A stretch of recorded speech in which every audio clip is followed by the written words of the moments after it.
அனைவருக்கும் வணக்கம். நான் உங்கள் 5ஆம் தலைமுறை ஜோதிடர் ராம்குமார் ராஜேந்திரன். நம்ம இன்னைக்கு பார்க்க போகிற தலைப்பு கன்னி ராசி அன்பர்களுக்கு உங்களுடைய ராசிக்கு 5ஆம் இடமான மகர ராசியில் செவ்வாய் பகவானுடைய உச்ச பெயர்ச்சிங்க. ஸோ இந்த நிகழ்வு ருச்சக ராஜயோகம் என்று அழைக்கக்கூடியது. இது உங்களுடைய நிகழ்வு காலகட்டங்கள், அதாவது உங்களுடைய ராசிக்கு 5ஆம் பாவகத்துக்கு பயிற்சி அடையக்கூடிய காலகட்டங்கள் அப்படின்னு பார்த்தீங்கன்னா 16/1/2026 முதல் 23/2/2026 சுமார் 38 நாட்களுக்கு நடைபெறக்கூடியதுங்க.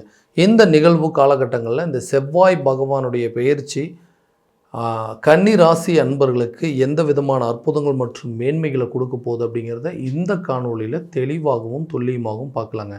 நம்ம சேனலை ஃபஸ்ட் டைம் பார்க்குறவங்களாம் அந்த சப்ஸ்கிரைப் பண்ணிக்கோங்க, பெல் பட்டனை கிளிக் பண்ணி ஆல் அப்படிங்கிற ஆப்ஷன் கொடுத்துக்கோங்க. செவ்வாய் பகவான் ஒருவருக்கு தைரியத்தையும் தன்னம்பிக்கையும் துணிச்சலையும் தரக்கூடிய ஒரு கிரகம் அப்படின்னு சொல்லுவாங்க. நவ கிரகங்களின் தளபதி என்று அழைக்கக்கூடியவர்கள் ஒருவருக்கு நிலம், வீடு மற்றும் கட்டிடம் சார்ந்த யோகங்களை தரக்கூடியவர்கள், நீதி மற்றும் காவல்துறை சார்ந்த அனுகூலங்களை தரக்கூடியவர் இந்த செவ்வாய் பகவான்.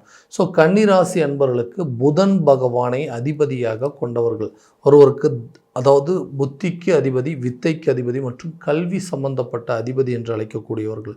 எந்த ஒரு விஷயத்தை பண்ணணும் அப்படின்னு சொன்னாலும் ரொம்ப புத்திசாலித்தனமாக யோசித்து ஒரு தடவைக்கு 4 தடவை ட்ரை பண்ணி எல்லாத்தையுமே பர்ஃபெக்டாக செய்யணும் அப்படின்னு நினைக்கக்கூடியவங்க இந்த ராசிக்காரர்கள். நான் ஒரு விஷயத்தை நினச்சி பண்ணுறேங்க, அது கொஞ்ச நாளாக அது எனக்கு எதிராகவே நடந்துட்டுருக்கு. ஏன்னா எல்லாமே பார்த்து பண்ணுங்க. ஒரு பிஸ்னஸாக இருக்கட்டும்ங்க, ஒரு புதுசாக ஒரு வேலைக்கு ஜாயின் பண்ணுறதா இருக்கட்டும், குடும்ப ரீதியாக எடுக்கக்கூடிய சில முயற்சிகளாக இருக்கட்டும், எல்லாத்தையுமே கரெக்டாக பார்த்து பிளான் பண்ணிகிட்ருக்கேன். ஆனால் நான் பண்ணுற பிளான் ஒன்று அப்படியே எனக்கு ஆப்போசிட்டாக நடக்குது. நான் ஒன்று நினச்சி பண்ணுறேன், அது வேறு விதமாக நடக்குதுங்க. நான் லாபம்னு பண்ணி நினச்சா அது நஷ்டமாக மாறுது. நான் பண்ணுறது நல்லதுன்னு நினச்சி சில பேர்த்துக்கு நல்லது பண்ணோன்னா அது தேவையில்லாமல் கெடுதலாக போய் முடியுதுங்க. ஸோ எல்லாமே எனக்கு எதிர்மறையாகவே நடந்துகிட்ருக்குங்க. என்ன தான் காரணம், ஏன் அப்படி நடந்துகிட்ருக்கு அப்படின்னு சொல்லி நிறைய குழப்பங்களோடு இருக்கக்கூடிய இந்த கன்னிராசி அன்பர்களுக்கு இந்த வரக்கூடிய காலகட்டங்கள், அதாவது இந்த 5ஆம் இடம்னு சொல்லக்கூடிய முயற்சி ஸ்தானம், அதாவது பூர்வ புண்ணிய ஸ்தானம், புத்திர ஸ்தானம் என்று அழைக்கக்கூடிய இடத்துல செவ்வாய் பகவான் தன்னுடைய உச்சநிலையில் இருக்கக்கூடிய ஒரு யோக காலகட்டங்கள், இந்த ருச்சக ராஜயோக காலகட்டங்களில் நிறைய மாற்றங்களை கொடுக்க போதுங்க. வேலை ரீதியாக நிறைய மாற்றங்கள், அதாவது இது வரைக்கும் சரியான விதத்தில் வேலையே கிடைக்கலைங்க, பார்த்துட்டு இருந்த வேலையை விட்டுட்டு போகிற மாதிரி ஒரு சில சூழ்நிலைகள், ரொம்ப வருஷமாக ஒரு வேலை பார்த்துட்ருக்க அந்த வேலையில் எந்த ப்ரமோஷனும் இல்லை, ஒரு இன்க்ரிமெண்ட் அப்படிங்கிறது இல்லை, என்னுடைய வேலையை வாங்குறது, என்னுடைய உழைப்பை உறிஞ்சுறதை மட்டுமே பார்த்துட்ருக்காங்களே தவிர அந்த உழைப்புக்கு தகுந்த ஒரு ஊதியம் அப்படிங்கிறது இல்லாமல் இருக்குது. இருக்கிற வேலையை விட்டுட்டு வேற ஒரு வேலைக்கு போகலாம் அப்படின்னு கூட முயற்சி பண்ணிட்டு இருக்கானா, ஏதோ ஒரு சூழ்நிலையில் இருக்கிற வேலையும் தொலைச்சிருமோங்கிற பயத்தில் அடுத்த வேலைக்கு உண்டான முயற்சிகள் பண்ணாமல் இருக்கேன்.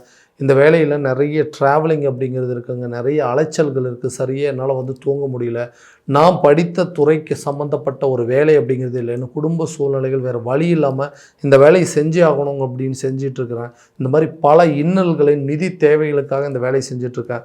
எனக்கு பிடிச்ச மாதிரி ஒரு துறை அமையாதா, எனக்கு பிடிச்ச மாதிரி ஒரு வேலை அமையாதா, நான் பார்த்துட்டு இருக்கிற வேலையில் ஒரு இன்க்ரிமெண்ட்டோ சேலரி அதாவது ப்ரொமோஷன் அப்படிங்கிறதெல்லாம் எதுவுமே இல்லையே, ரொம்ப நாளாக டெம்பரவரி தான் வேலை பார்த்துட்ருக்கேன், இந்த வேலை எப்போ தான் எனக்கு பர்மனெண்ட் ஆகும் அப்படின்னு சொல்லி எதிர்பார்த்துட்டு இருக்கக்கூடிய இந்த கன்னிராசி அன்பர்களுக்கு நீங்கள் எடுத்து வைக்கக்கூடிய முயற்சிகள் வெற்றி பலனை நோக்கி கொண்டு போக போகுது.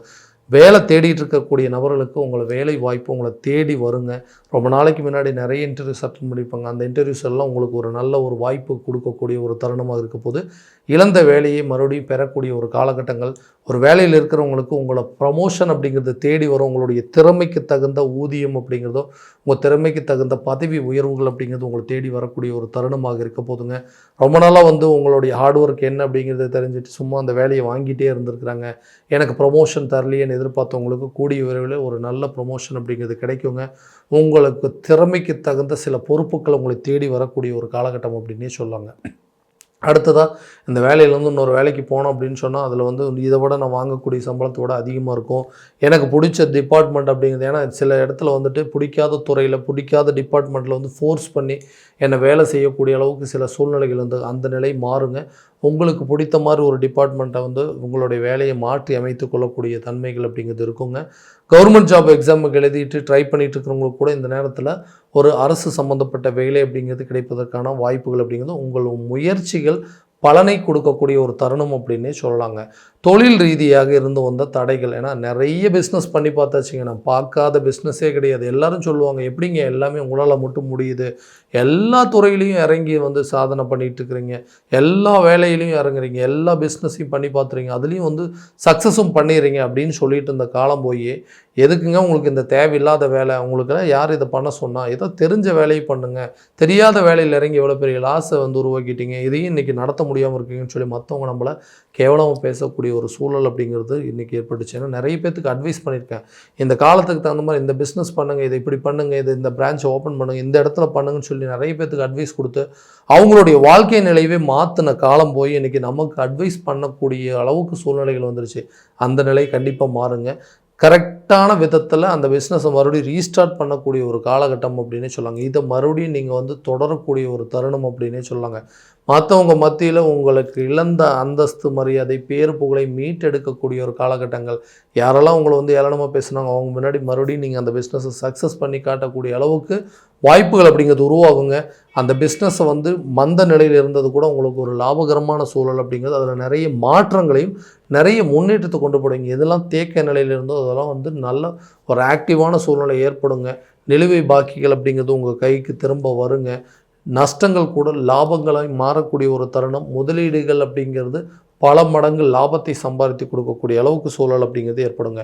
முயற்சிகள் அப்படிங்கிறது, திருமணம் சார்ந்த முயற்சிகள், நிறைய முயற்சிகள் பண்ணிட்டேன், நிறைய அலைன்ஸ் பார்த்துட்டேங்க, எல்லாமே ஓகே ஆகுதுங்க, திடீர்னு ஜாதகத்தில் ஏதோ ஒரு சில குறைபாடுகள், தோஷம் இருக்கிற ஜாதகம் தோஷம் இல்லாத பொண்களாக கிடைக்குதுங்க, தோஷம் இருக்கிற பையனுக்கு தோஷம் இல்லாத ஜாதகமாக அமையுது அப்படின்னு சொல்லிட்டு இது ஒரு காரணம் காட்டி நடக்கக்கூடிய திருமணங்கள், தேவையில்லாத விஷயங்களை தடைகளை கொண்டு போய் நிறுத்தியிருக்கோம். அந்த தடைகள் அப்படிங்கிறது அகலுங்க. இப்போ எடுத்து வைக்கக்கூடிய முயற்சிகள் உங்களுக்கு நல்ல பலன் கொடுக்கும். ரொம்ப நாளாக திருமணம் ஆகாத நபர்களுக்கு திருமணம் சார்ந்த அமைப்புகள் அப்படிங்கிறது இந்த மங்கள காரகனால் உங்களுக்கு திருமணம் சம்மந்தப்பட்ட பந்தங்கள் அப்படிங்கிறது ஏற்படுங்க.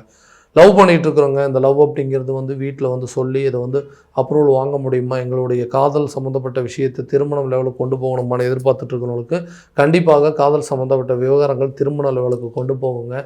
கணவன் மனைவிக்கிடையே இருக்கக்கூடிய பிரிவினைகள் அப்படிங்கிறது தீரும். ஏன்னா அந்த கணவன் மனைவிக்கிடையே இருக்கக்கூடிய பிரச்சனைகள் காரணமே இல்லாமல் எங்கள் ரெண்டு பேர்த்துக்குள்ளே ஒரு மிஸ் அண்டர்ஸ்டாண்டிங் அப்படிங்கிறது வந்துருச்சுங்க. அந்த மிஸ் அண்டர்ஸ்டாண்டிங் மூலமாக இன்றைக்கி நல்லா இருந்த ஒரு ஃபேமிலியில் கருத்து வேறுபாடுகள் ஏற்பட்டு ரெண்டு பேருமே ஒரே வீட்டில் இருந்துட்டு ஆளுக்கு ஒரு மூலையில் இருக்கிற மாதிரி சூழல்.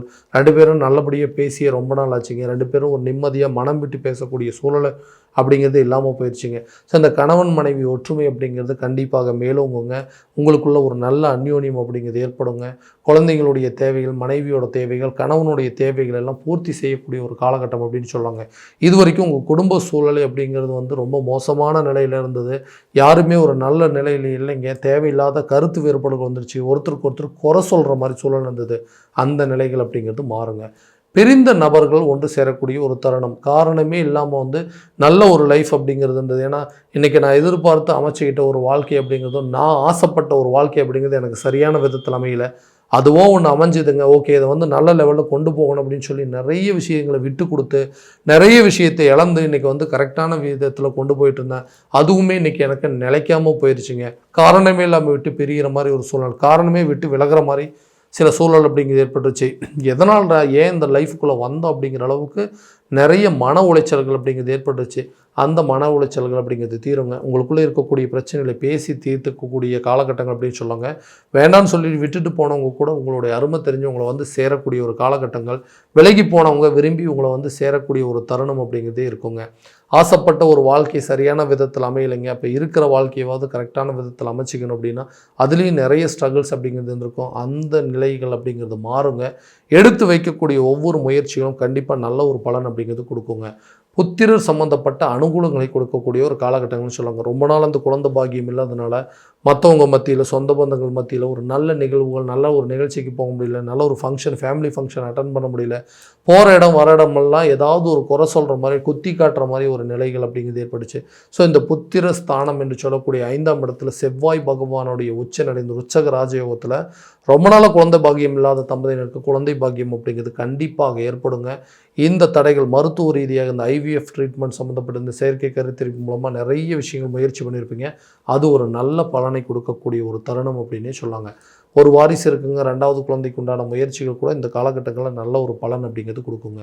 வீடு வாங்கக்கூடிய யோகமோ, வீடு கட்டக்கூடிய யோகம், புதிய சொத்துக்கள் வாங்குவதற்கான யோகம், பூர்வீக சொத்துக்கள் உங்கள் கைக்கு கிடைப்பதற்கான பாக்கியங்கள் எல்லாமே இந்த 5ஆம் இடத்தில் நடக்கக்கூடிய இந்த ருச்சக யோகத்தில் உங்களுக்கு கண்டிப்பாக நடக்கும்.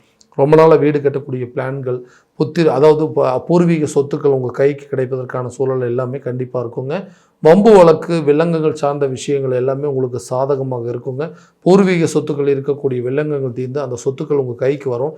நிலம் மற்றும் கட்டிடம் சார்ந்த அமைப்புகள் அப்படிங்கிறது இந்த காலகட்டங்களில் கண்டிப்பாக உருவாகுங்க. அதே நேரத்தில் இந்த ஆரோக்கிய ரீதியாக இருந்து வந்த தடைகள் அப்படிங்கிறது விலகும். அந்த ஆரோக்கியத்தில் இருக்கக்கூடிய பிரச்சனைகளை தீர்த்துக்கிறதுக்காக நீங்கள் எடுக்கக்கூடிய மருத்துவ முயற்சிகள் உங்களுக்கு ஒரு நல்ல பலன் அப்படிங்கிறது கொடுக்கும். ரொம்ப நாளாக தீராத வியாதிகள் கூட தீரக்கூடிய ஒரு காலகட்டங்கள், அறுவை சிகிச்சை மூலமாக சில பிரச்சனைகள் தீர்த்து கொள்ளக்கூடிய ஒரு சில முயற்சிகள் இந்த காலகட்டங்களும் உங்களுக்கு ஒரு நல்ல பலன் அப்படிங்கிறது கொடுக்குங்க. கல்வி ரீதியாக இருந்த அந்த தடைகள் அப்படிங்கிறது அகலும். கல்வி ரீதியாக வெளியூர் மற்றும் வெளிநாடு சார்ந்த பயணங்களை மேற்கொள்வீங்க. நீங்கள் விருப்பப்பட்ட படிப்பை தேர்வு செய்து படிப்பதற்கான வாய்ப்புகள் அப்படிங்கிறது இருக்குங்க. கல்வி ரீதியாக இருந்த அந்த தடைகள் எல்லாமே உங்களுக்கு படிப்படியாக விலகுங்க. ஞாபக மறதிகள் அப்படிங்கிறது நிச்சயம் உங்களை விட்டு விலக போகுது. கடனை அடைப்பதற்கான முயற்சிகள் நல்ல பலன் அப்படிங்கிறது கொடுக்குங்க. ஏதாவது ஒரு பூர்வீக சொத்தை விற்றாவது இந்த கடனை அடைக்கணும், இதுலேருந்து வெளியே வரணும்னு சொல்லி நிறைய முயற்சி பண்ணுறோம். அந்த சொத்து தேவையில்லாத வில்லங்கத்தில் இருக்குது. இந்த பிரச்சனைகள் எப்போ தான் தீரும்? எனக்கு வர வேண்டிய சொத்துக்கள் வந்துச்சுனாவே என்னுடைய பிரச்சனைகள் தீர்ந்துடும். அல்லது வரவேண்டிய தொகைகள் எனக்கு கரெக்டான நேரத்தில் நான் மற்றவங்களுக்கு கொடுத்து உதவி பண்ண அந்த தொகைகள் எனக்கு வந்துச்சுன்னா கூட நான் இந்த கடனை அடைச்சிட்டு வெளியே வந்துடும் அப்படின்னு எதிர்பார்க்குறவங்களுக்கு இந்த நேரத்தில் அந்த பணம் சம்மந்தப்பட்ட தடைகள் அப்படிங்கிறது அகலும். வரவேண்டிய தொகைகள் உங்கள் கைக்கு வந்து சேருங்க. பூர்வீக சொத்துக்கள் இருக்கக்கூடிய வில்லங்குகள் தீர்ந்து அந்த சொத்துக்களை சரியான விதத்தில் பயன்படுத்தக்கூடிய ஒரு தருணமாக இருக்க போதுங்க. ஸோ இது வரைக்கும் நம்ம பார்த்ததெல்லாம் கோச்சார ரீதியான பலன்கள் மட்டும்தாங்க.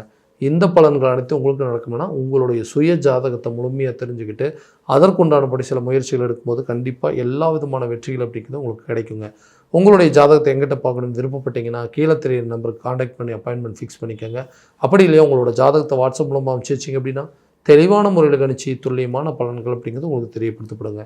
மீண்டும் அடுத்த காணொளியில் உங்களை சந்திக்கும் வரை உங்களிடமிருந்து விடைபெறுவது உங்கள் ராம்குமார் ராஜேந்திரன். நன்றி.